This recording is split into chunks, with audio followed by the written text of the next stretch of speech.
सत श्री अकाल प्यारे विद्यार्थियों, स्वागत है तुहाडा एक नवे लैसन दे विच। अज असी क्लास 12वीं का वैलकम लाइफ जो विशा है उहदा असी चैप्टर नंबर 7 तुहानूं करवावांगे। इस चैप्टर का जो शीर्षक है, जो नाम है, that is responsible life style. एक रिस्पोंसिबल लाइफ स्टाइल किद्दां असी लैके आना है फॉर ह्यूमैनिटी एंड एम्पथी, जिहदे विच साडे दिमाग दे विच एक इंसानियत की भावना ते एम्पथी जो है, एक दया भावना, एक सहानुभूति किद्दां पैदा होवे। जिंदगी दे विच प्यारे विद्यार्थियों, इन्हां दो जो गुण ने, ये शख्सियत के दो गुण ने, हरेक व्यक्ति दे विच होने जरूरी ने। इहदे नाल ओह अपना घर, अपना आला दुआला तां सही रखदा है, नाल नाल उहदा जो अंदरला एक इन्वायरमेंट है, जो अंदर उहदी अंदर दृष्टि है, वो भी सही रहिंदी है। ਉਹਦੇ ਦਿਮਾਗ 'ਤੇ ਕੋਈ ਕਿਸੇ ਤਰ੍ਹਾਂ ਦਾ ਬੋਝ ਨਹੀਂ ਰਹਿੰਦਾ ਜੇ ਅਸੀਂ ਆਪਣੇ ਜੀਵਨ ਦੇ ਵਿੱਚ ਇਨਸਾਨੀਅਤ ਨੂੰ ਤੇ ਦਇਆ ਭਾਵਨਾ ਜਾਂ ਹਮਦਰਦੀ ਨੂੰ ਲੈ ਕੇ ਚੱਲਦੇ ਹਾਂ। ਜੇ ਸਾਨੂੰ ਕਿਸੇ ਨਾਲ ਹਮਦਰਦੀ ਨਹੀਂ ਹੈ ਤਾਂ ਅਸੀਂ ਇਨਸਾਨ ਨਹੀਂ ਹਾਂ। ਅਸੀਂ ਇੱਕ ਪੱਥਰ ਦੇ ਸਮਾਨ ਆ, ਅਸੀਂ ਇੱਕ ਪਸ਼ੂ ਦੇ ਸਮਾਨ ਆ।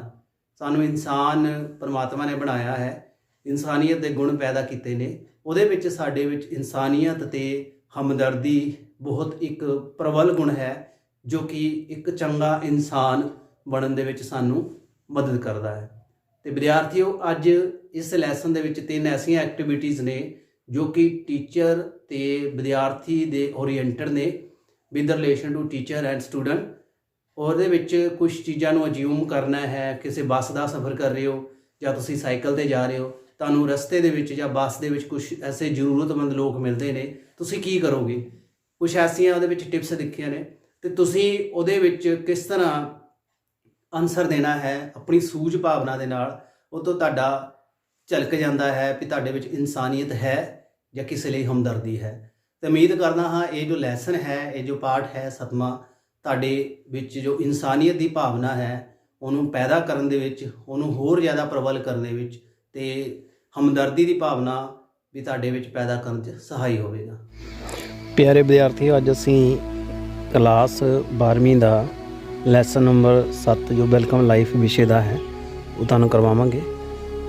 हुण तक तुहानूं मैं 6 लैसन ये करवा चुके हैं तो काफ़ी वधिया तुहाडा हुंगारा मिलिया, तुसीं काफ़ी मोटिवेट किया है। इस वजह नाल तुहानूं मैं होर वधिया तो वधिया वीडियो प्रोवाइड करने की कोशिश कर रहा। तो चलो शुरू करते हैं। अज का जो विषय है, जिवें दस्सिया सी मैं, responsible life style with a sense of humanity and empathy.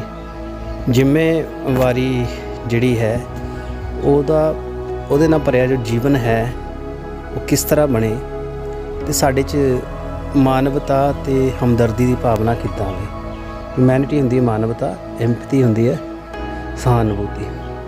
सो ये देख सकते हैं, इत्थों अर्थ दे अलोण सारे ने रल के एक घेरा बनाया यूनीयन दे नाल ते सारे बड़े खुश ने। इत्थों सानूं मोटिव मिलदा है। सो ह्यूमैनिटी की जे गल करिए is in fact a broad term related to awareness by human being of being human, harmonious and humane treatment to every human being without any discrimination of caste, religion, race, sex, etc. is humanity. In today's era of mechanization and materialism, it is natural for humanity to be overlooked because mutual competition has become the basis of the fabrics of our society in a such a way that has included gender discrimination along with many other prejudices। गल की कीती है, humanity नूं की दस्सिया है, ये एक awareness है, एक जागृति है इंसान बनने दी। हारमोनीयस एक संतुलन है and human treatment to every human being without any discrimination. सारिਆਂ ਦੇ ਨਾਲ ਇੱਕੋ ਜਿਹਾ ਇਨਸਾਨਾਂ ਵਾਲਾ ਵਿਵਹਾਰ ਕਰਨਾ। ਅਸੀਂ ਉਹਦਾ ਕੋਈ ਮਤ ਭੇਦ ਨਹੀਂ ਕਰਨਾ, ਉਹਦੀ ਜਾਤ ਦਾ, ਧਰਮ ਦਾ, ਰੰਗ ਭੇਦ ਦਾ, ਉਹਦੇ ਲਿੰਗ ਦਾ, ਵੀ ਇਸਤਰੀ ਹੈ ਪੁਰਸ਼ ਹੈ, ਇਹ ਹੋਰ ਵੀ ਕਈ ਬੁਰਾਈਆਂ ਦੇ ਆਧਾਰ 'ਤੇ ਅਸੀਂ ਵਿਤਕਰਾ ਨਹੀਂ ਕਰਨਾ। ਉਹਨੂੰ ਅਸੀਂ ਹਿਊਮੈਨਿਟੀ ਕਹਿੰਦੇ ਹਾਂ। ਅੱਜ ਦਾ ਜੋ ਸਮਾਂ ਹੈ, ਅੱਜ ਦਾ ਜੋ ਇਰਾ ਹੈ, ਉਹ ਮੈਕਾਨਾਈਜੇਸ਼ਨ ਹੈ, ਮਸ਼ੀਨਾਂ ਦਾ ਯੁੱਗ ਹੈ, ਮਸ਼ੀਨੀ ਯੁੱਗ ਹੈ ਤੇ ਮਟੀਰੀਅਲਿਸਟਿਕ ਹੈ। ਅਸੀਂ ਚੀਜ਼ਾਂ ਦੇ ਵਿੱਚ ਘਿਰੇ ਹੋਏ ਹਾਂ। So natural है humanity to be overlooked because mutual competition has become basis of fabrics of hour society.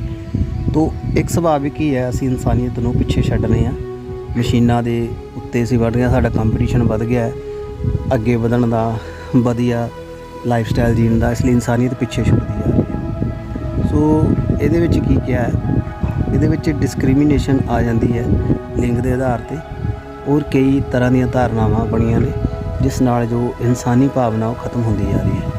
In human society progressive moral values of a prosperous life should be promoted through the human behavior। Human ਦੇ ਜੋ behaviour ਹੈ ਉਹਦੇ ਤੋਂ ਸਾਨੂੰ ਜੋ ਪ੍ਰੋਸਪੈਰੀਅਸ ਜ਼ਿੰਦਗੀ, ਇੱਕ ਸਮਰੱਧ ਜ਼ਿੰਦਗੀ ਦੇ ਵਾਸਤੇ ਕੁਝ ਵੈਲਿਊ ਹੋਣੀਆਂ ਚਾਹੀਦੀਆਂ ਨੇ, ਮੋਰਲ ਵੈਲਿਊ ਦਾ ਸਮਝ ਹੋਣੀ ਚਾਹੀਦੀ ਹੈ।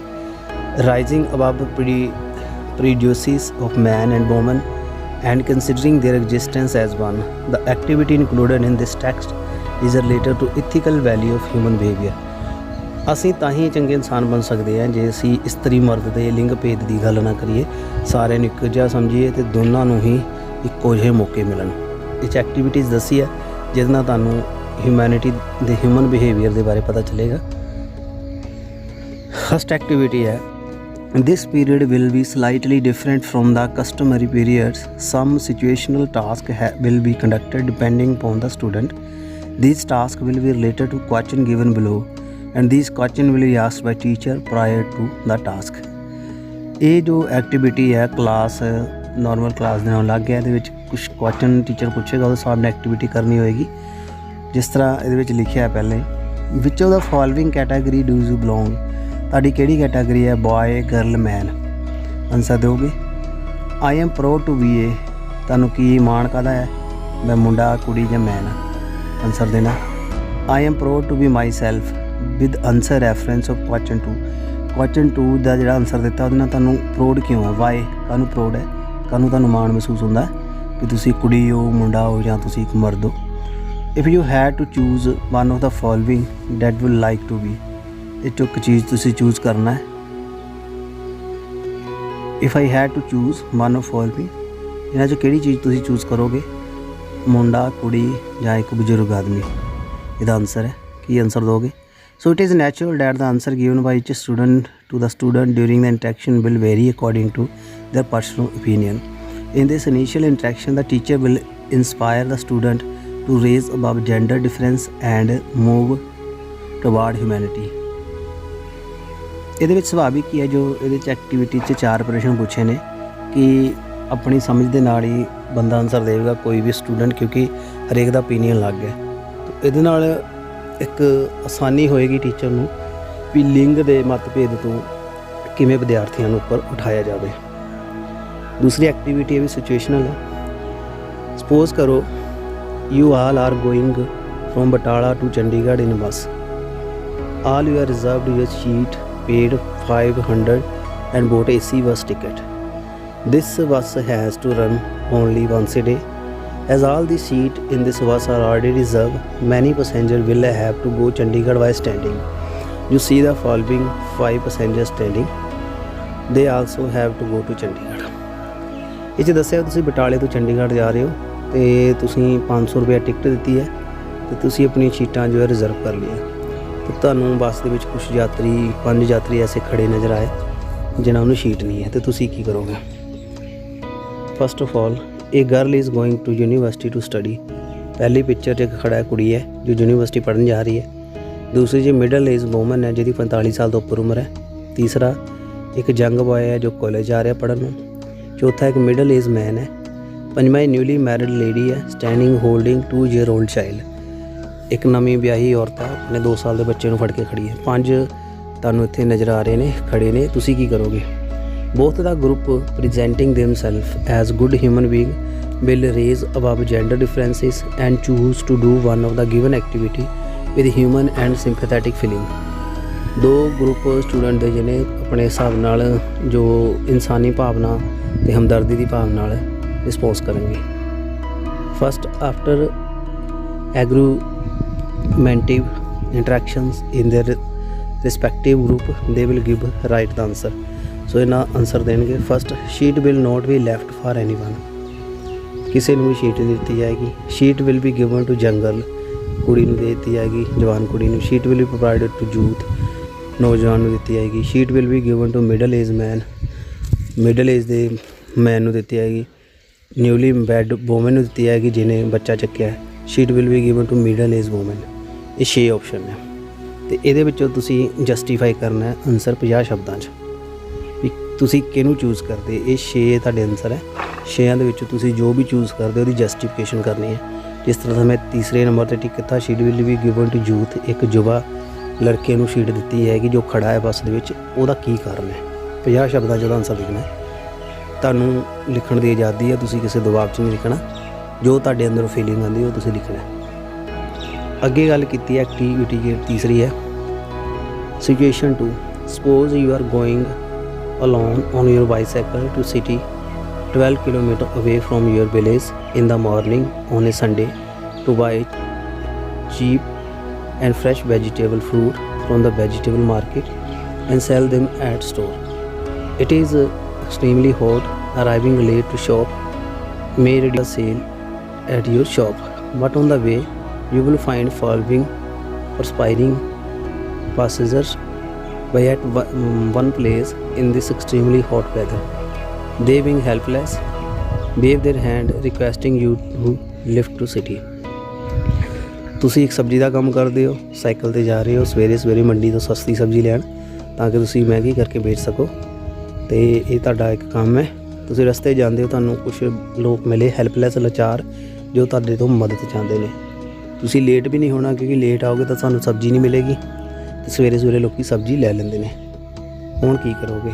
ਇਹਦੇ ਵਿੱਚ ਤੁਹਾਨੂੰ 5 ਨਜ਼ਰ ਆ ਰਹੇ ਨੇ ਆਦਮੀ, ਫੋਟੋਜ਼ ਅਲੱਗ ਤਰ੍ਹਾਂ ਦੇ। ਇਹ young girl is going to city to study. ਇੱਕ ਜਵਾਨ ਕੁੜੀ ਸ਼ਹਿਰ ਜਾ ਰਹੀ ਪੜ੍ਹਨ। Poor old woman heavy bag. ਇੱਕ ਬਜ਼ੁਰਗ ਔਰਤ ਨੇ ਇੱਕ ਭਾਰਾ ਬੈਗ ਚੱਕਿਆ। ਯੰਗ ਬॉय ਪੜ੍ਹਨ ਜਾ ਰਿਹਾ। ਮਿਡਲ ਏਜ ਮੈਨ ਹੈ। ਇੱਕ ਨਿਊਲੀ ਮੈਰਿਡ ਵੂਮਨ ਹੈ। 5 ਫੋਟੋਆਂ ਨਜ਼ਰ ਆ ਰਹੀਆਂ। Both the group presenting themselves as given human beings will do one of the following task and will answer. Same ਹੀ ਜਿੱਦਾਂ ਐਕਟੀਵਿਟੀ ਪਹਿਲੇ ਸੀ ਉਹਦੇ ਵਿੱਚ ਤੁਸੀਂ ਆਨਸਰ ਦੇਣੇ ਆ। No one will be seated on bicycle. ਕਿਸੇ ਨੂੰ ਵੀ ਸੀਟ 'ਤੇ ਨਹੀਂ ਬਿਠਾਉਣਾ। Poor old woman will be seated on bicycle. ਗਰੀਬ ਔਰਤ ਜੋ ਬਜ਼ੁਰਗਾਂ ਨੂੰ ਬਿਠਾਓਗੇ। Young boy will be seated on the bicycle. ਜੋ ਜਵਾਨ ਮੁੰਡਾ ਉਹਨੂੰ ਬਿਠਾਓਗੇ। ਮਿਡਲ ਏਜ ਮੈਨ ਨੂੰ ਬਿਠਾਓਗੇ। ਨਿਊਲੀ ਮੈਰਿਡ ਨੂੰ ਬਿਠਾਓਗੇ। ਗਰਲ ਨੂੰ ਬਿਠਾਓਗੇ। ਇਹਦਾ ਤੁਸੀਂ ਜੋ ਵੀ ਤੁਹਾਨੂੰ ਆਨਸਰ ਲੱਗਦਾ ਬੱਚਿਓ, ਇਹ ਤੁਸੀਂ ਦੇਣਾ ਹੈ ਆਪਣੇ ਹਿਸਾਬ ਦੇ ਨਾਲ ਜਸਟੀਫਾਈ ਕਰਕੇ। ਇਹ ਐਕਟੀਵਿਟੀ ਹੈ। ਉਹਦੇ ਬਾਅਦ note after acknowledging both the situational activity all the student will answer the given worksheet. ਇਹਦੇ ਹਿਸਾਬ ਨਾਲ ਤੁਸੀਂ ਨੀਚੇ ਆਨਸਰ ਦੇਣਾ। ਇਹ ਵਰਕਸ਼ੀਟ ਬਣੀ ਹੈ। ਚੈਪਟਰ ਇੱਥੇ ਖਤਮ ਹੋ ਜਾਂਦਾ ਹੈ। In the second activity I did the job giving my sheet to someone else because. ਮੈਂ ਕਿਸੇ ਨੂੰ ਸ਼ੀਟ ਦਿੱਤੀ। ਇਲਾਵਾ I am good person and understand human suffering. I preferred sitting on my seat because I wanted himself to be comfortable. किस तरह टिक करोगे। जो भी तुसी टिक करता आंसर देना है। दूसरा in second activity out of people standing in bus, suppose I were newly married woman holding the child, what would I have done? ਆਪਣੇ ਆਪ ਨੂੰ ਸਮਝੋ ਕਿ ਤੁਸੀਂ ਇੱਕ ਔਰਤ ਹੋ ਜਿਸ ਨੇ ਬੱਚਾ ਚੱਕਿਆ, ਜਿਹਦਾ ਨਵਾਂ ਵਿਆਹ ਹੋਇਆ, ਤੁਹਾਡੇ 'ਤੇ ਕੀ ਫੀਲਿੰਗ ਆਊਗੀ। ਤੀਸਰਾ ਹੂ ਵਾਜ਼ ਦਾ ਮੋਸਟ ਨੀਡੀ ਵੂਮਨ ਅਮੰਗ ਦਾ ਸਟੈਂਡਿੰਗ ਪੈਸੇਂਜਰ ਇਨ ਸੈਕੰਡ ਐਕਟੀਵਿਟੀ। ਦੂਸਰੀ ਐਕਟੀਵਿਟੀ ਸਭ ਤੋਂ ਜ਼ਰੂਰਤ ਕਿਹਨੂੰ ਹੈ, ਜਿਹੜੇ ਖੜੇ ਨੇ, ਇਹਦਾ ਆਨਸਰ ਦੇਣਾ। ਸੋ ਇਸ ਤਰ੍ਹਾਂ ਬਾਕੀ ਐਕਟੀਵਿਟੀਜ਼ ਨੇ। ਮੈਨੂੰ ਉਮੀਦ ਹੈ ਤੁਸੀਂ ਆਰਾਮ ਦੇ ਨਾਲ ਇਹਨੂੰ ਕਰ ਪਾਓਗੇ ਅਤੇ ਸਮਝ ਵੀ ਲਓਗੇ। Through out all the activity the concern teacher become the supervisor and through the practical interaction of all the students try to provide the positive direction in order to inculcate human behavior. These activity will help in creating a situation on which a collective debate will be done, which should go beyond any gender or racial difference and thus help in developing collective humanitarian thinking. If there is a compulsion to choose only one person from among many needy people, then on humanitarian ground it is better to choose most needy person. ਤੋ ਇਹਦੇ ਵਿੱਚ ਦੱਸਿਆ ਗਿਆ ਵੀ ਜੇ teacher supervisor ਦਾ ਕੰਮ ਕਰੇਗਾ ਅਤੇ supervise ਕਰੇਗਾ ਬਿਹੇਵੀਅਰ ਨੂੰ ਪੋਜ਼ੀਟਿਵ ਡਾਇਰੈਕਸ਼ਨ 'ਚ। ਹਿਊਮਨ ਬਿਹੇਵੀਅਰ ਕਿੱਦਾਂ ਬਣਦਾ ਹੈ ਅਤੇ ਉਹਦੇ ਨਾਲ ਡਿਬੇਟ ਵੀ ਕਰੇਗਾ ਕਲਾਸ ਦੇ ਵਿੱਚ ਵੀ ਕਿਸ ਤਰ੍ਹਾਂ ਤੁਸੀਂ ਮਦਦ ਕਰਨੀ ਹੈ ਜਾਤੀ ਦੇ ਲਿੰਗ ਦੇ ਆਧਾਰ ਤੋਂ ਧਰਮ ਦੇ ਆਧਾਰ ਤੋਂ ਉੱਪਰ ਉੱਠ ਕੇ ਕਿੱਦਾਂ ਤੁਹਾਡੇ 'ਚ ਹਿਊਮਨ ਬਿਹੇਵੀਅਰ ਆਏਗਾ। ਹੋਰ ਵੀ ਗੱਲ ਹੈ, ਜੇ ਮਜਬੂਰੀ ਬਣ ਜਾਵੇ ਤੁਸੀਂ ਉਹਨੂੰ ਹੀ ਹੈਲਪ ਕਰਨੀ ਜਿਹਨੂੰ ਸਭ ਤੋਂ ਜ਼ਿਆਦਾ ਜ਼ਰੂਰਤ ਹੈ। ਸੋ ਇਹ compassionate and responsible lifestyle with a huge human spirit play a great role in making society prosperous one। Compassionate ਹੁੰਦਾ ਹੈ ਦਇਆ ਭਾਵਨਾ ਵਾਲਾ ਅਤੇ ਜ਼ਿੰਮੇਵਾਰੀ ਰਿਸਪੌਂਸਿਬਲ ਲਾਈਫਸਟਾਈਲ ਜੇ ਅਸੀਂ ਲੈਂਦੇ ਹਾਂ ਅਤੇ ਇਹਦੇ ਨਾਲ ਹੀ ਚੰਗਾ ਸਮਾਜ ਬਣਾ ਸਕਦੇ ਹਾਂ। Enhance the harmony of happy humanity ਖੁਸ਼ ਰਹਿੰਦਾ ਹੈ। Second the above situation woman carrying a child in third situation elderly woman passes the most needy people. ਦੂਸਰੀ ਐਕਟੀਵਿਟੀ 'ਚ ਔਰਤ ਸਭ ਤੋਂ ਜ਼ਰੂਰਤਮੰਦ ਹੈ ਜਿਹਨੇ ਬੱਚਾ ਚੱਕਿਆ, ਅਤੇ ਤੀਸਰੀ ਐਕਟੀਵਿਟੀ 'ਚ ਬਜ਼ੁਰਗ ਲੇਡੀ ਹੈ ਜਿਹੜੀ ਖੜੀ ਹੈ ਬੈਗ ਚੱਕ ਕੇ। So as human being it is our moral duty to help the needy with empathy. ਸਾਡੀ ਇੱਕ ਡਿਊਟੀ ਬਣ ਜਾਂਦੀ ਹੈ ਪਿਆਰ ਦੇ ਨਾਲ, ਫੀਲਿੰਗ ਦੇ ਨਾਲ ਉਹਨਾਂ ਦੀ ਹੈਲਪ ਕਰੀਏ ਜਿਨ੍ਹਾਂ ਨੂੰ ਜ਼ਰੂਰਤ ਹੈ। It is hope that our talented student will develop humanitarian thinking. ਤਾਂ ਅਸੀਂ ਉਮੀਦ ਕਰਦੇ ਹਾਂ ਸਾਡੇ ਪ੍ਰਤਿਭਾਸ਼ਾਲੀ ਵਿਦਿਆਰਥੀ ਜੋ ਇਨਸਾਨੀਅਤ ਦੀ ਭਾਵਨਾ ਆਪਣੇ 'ਚ ਪੈਦਾ ਕਰਨ 'ਚ ਸਮਰਥ ਹੋਣਗੇ। ਅਤੇ ਪਿਆਰੇ ਵਿਦਿਆਰਥੀਓ, ਮੈਂ ਉਮੀਦ ਕਰਦਾ ਤੁਹਾਨੂੰ ਇਹ ਮੇਰਾ ਜੋ ਪੜ੍ਹਾਉਣ ਦਾ ਤਰੀਕਾ ਸਮਝ ਆਇਆ ਹੋਵੇਗਾ ਅਤੇ ਪੂਰਾ ਲੈਸਨ ਜਿੰਨੀਆਂ ਐਕਟੀਵਿਟੀਜ਼ 'ਚ ਦੱਸੀਆਂ ਨੇ ਤੁਹਾਡੇ ਖਾਨੇ ਪਈਆਂ ਹੋਣਗੀਆਂ, ਤੁਹਾਨੂੰ ਸਮਝ ਆਇਆ ਹੋਵੇਗਾ ਕੀ ਇਹ 'ਚ ਦੱਸਿਆ ਅਤੇ ਕੀ ਹੈ ਹਿਊਮੈਨਿਟੀ, ਇਨਸਾਨੀਅਤ ਕੀ ਹੈ, ਕੰਪੈਸ਼ਨ ਕੀ ਹੈ, ਦਇਆ ਭਾਵਨਾ ਕੀ ਹੈ, ਇੱਕ ਜ਼ਿੰਮੇਵਾਰ ਲਾਈਫਸਟਾਈਲ, ਰਿਸਪੌਂਸੀਬਲ ਲਾਈਫਸਟਾਈਲ ਅਤੇ ਇੱਕ ਸਮਝ ਇਨਸਾਨੀਅਤ ਦੀ ਅਤੇ ਦਇਆ ਭਾਵਨਾ ਦੀ ਤੁਸੀਂ ਕਿੱਦਾਂ ਅਪਣਾ ਸਕਦੇ ਹੋ। ਤਾਂ ਵੀਡੀਓ ਕਿੱਦਾਂ ਲੱਗਿਆ ਕਾਈਂਡਲੀ ਕਮੈਂਟ ਕਰਕੇ ਜ਼ਰੂਰ ਦੱਸਿਓ। ਮਿਲਦੇ ਹਾਂ ਅਗਲੇ ਵੀਡੀਓ ਦੇ ਵਿੱਚ ਨੈਕਸਟ ਚੈਪਟਰ ਨੰਬਰ 8 ਦੇ ਵਿੱਚ। Thank you very much and God bless you.